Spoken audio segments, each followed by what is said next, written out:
A paz de Deus esteja com todos, sejam todos bem-vindos. É um prazer imenso estar aqui mais uma vez. Nesta oportunidade, eu quero trazer um assunto importantíssimo. Hoje eu quero falar da salvação unicamente pela graça de Deus e o papel das obras na vida do cristão. Então, se você tem dúvida a esse respeito, ou se você quer, juntamente comigo, crescer na graça e no conhecimento do Filho de Deus, então vamos assistir. Assista esse vídeo com bastante atenção, compartilhe com outras pessoas também. A palavra de Deus ela é enfática em dizer que a salvação é unicamente pelos méritos de Cristo, através da graça, por meio da fé. Está lá no livro de aos Efésios, no capítulo 2. E que não vem de nós, é dom de Deus, e não vem de obras para que ninguém se glorie. Então isso é consenso, né? Em uma comunidade cristã sadia, de entender que a salvação não é por esforço humano. As obras que nós praticamos não nos salvam, né? Ela não tem peso para a nossa salvação. A única obra que pode nos salvar é a obra realizada por Jesus Cristo no madeiro da cruz. Até porque diz a palavra que ele não é somente o autor da nossa salvação, ele também é o consumador. E a palavra de Deus diz que aquele mesmo que começou a boa obra, está lá em Filipenses capítulo 1, verso 6, ele mesmo há de aperfeiçoá-la até a volta de nosso Senhor Jesus Cristo. Então tudo é mérito de nosso Senhor Jesus Cristo e do nosso Deus, e tudo é graça. Graça, o que é graça? Favor imerecido. É algo que nós recebemos sem que nós merecemos. Não é por nada que nós venha fazer, né? A graça é algo imerecido.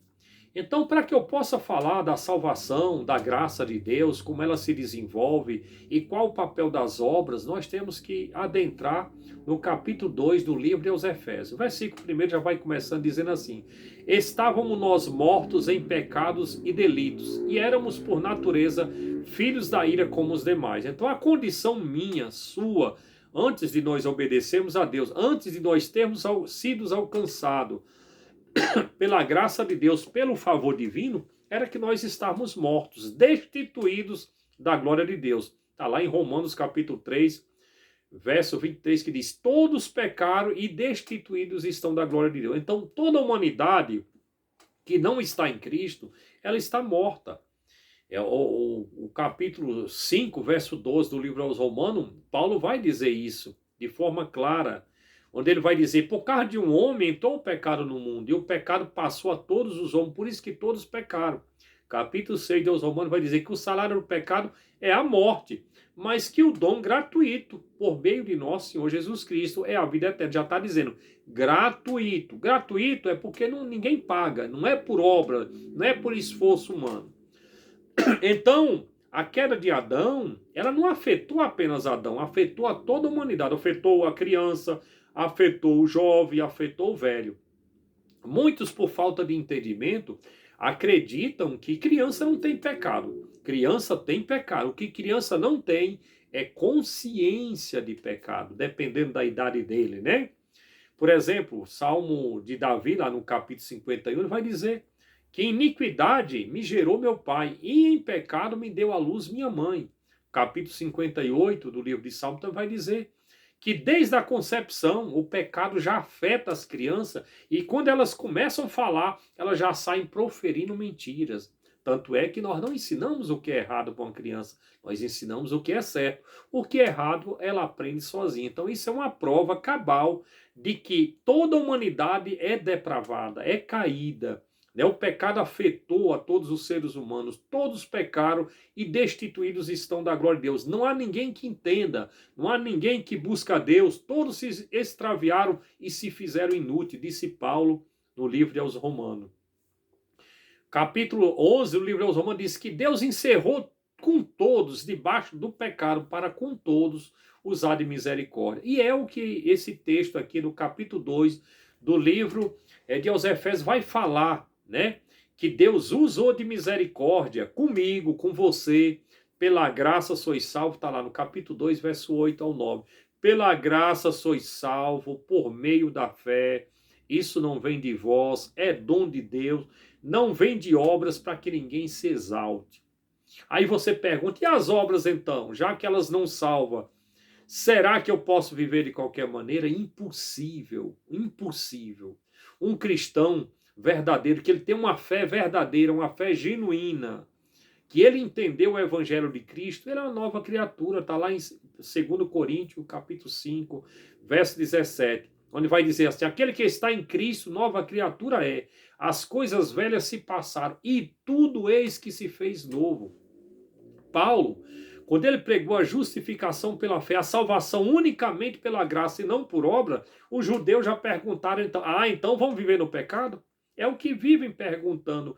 Quando alguém prega, né, a salvação pela graça somente, não por obra, aí é acusado de libertino, né, de alguém que está pregando que o cristão pode viver de qualquer maneira, de forma nenhuma. Quando Paulo foi interrogado, então vamos viver no pecado para que a graça abunda? Paulo respondeu na lata, na lata mesmo, disse assim, como nós vamos viver no pecado, se nós já morremos para o pecado? Então, meu querido, minha querida, né, as obras, ela é consequência da minha fé.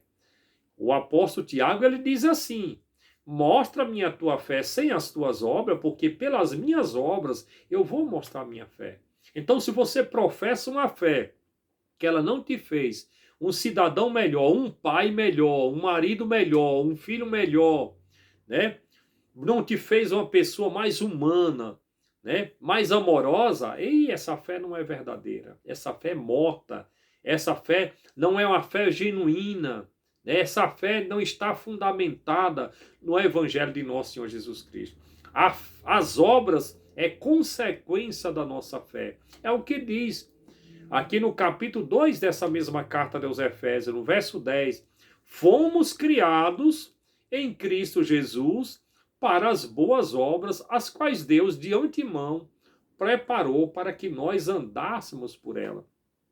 Então, meu querido, minha querida, o apóstolo João também falou assim, aquele que é nascido de Deus, ele não vive cometendo pecado. Por quê? Porque a semente divina permanece nele. Por isso ele não pode viver no pecado.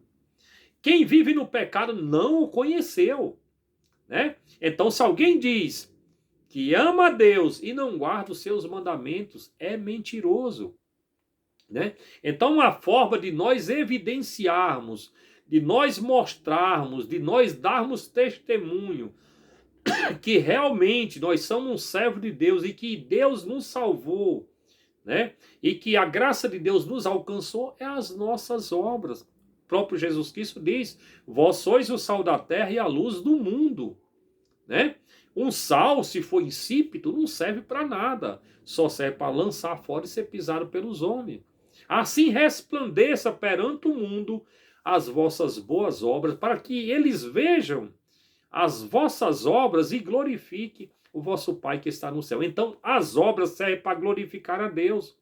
Quando alguém vê, está lá escrito, para Jesus diz, alguém veja as vossas boas obras e glorifique a Deus. Então as obras servem para glorificar a Deus, serve também para dar testemunho para o mundo, para aquele que está nas drogas, para aquele que está na prostituição, para aquele que está no pecado, que a graça de Deus é poderosa, que além dela nos salvar, ela também nos transforma. Está lá em Tito, no capítulo 2, né? Aqui, o que é que vai dizer? Tito, capítulo 2.